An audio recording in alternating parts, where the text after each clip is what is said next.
مغربی نقاد ڈرائیڈن۔ انگریزی میں نو کلاسیکی تنقید کی بنیاد ڈرائیڈن نے ڈالی۔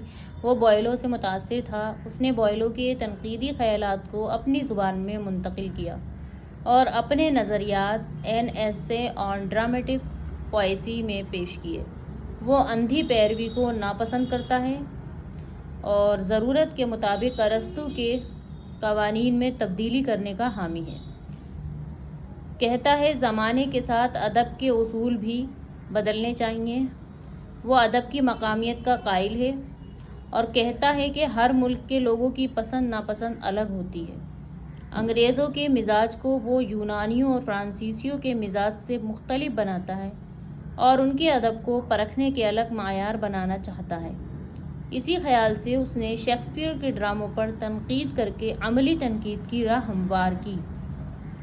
ڈرائیڈن کی رائے میں ادب کا مسرت بخش ہونا بہت ضروری ہے، لیکن وہ ادب کی سبق آموزی کو نظر انداز نہیں کرتا۔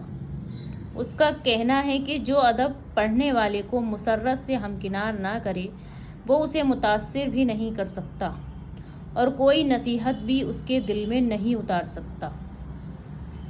ڈرائیڈن مواد سے زیادہ اہمیت اسلوب کو دیتا ہے۔ اس نے اسلوب اور فنی تکنیک کے مسائل سے بحث کی، اسلوب کی چستی پر زور دیا اور خوش سلیقگی کو ادب کے تخلیق کے لیے ضروری بتایا۔ ڈرائیڈن کو انگریزی تنقید کا بانی اور انگلستان میں نو کلاسیت کا بابا آدم کہنا بجا ہے۔ بعد کے انگریزی ادیبوں اور شاعروں نے اس کے بتائے ہوئے اصول اپنا لیے۔ ڈرائیڈن ہی کے زمانے یعنی 17ویں صدی عیسوی کے آخر میں بوئلو کے ایک اور پیرو نے انگلستان میں جنم لیا۔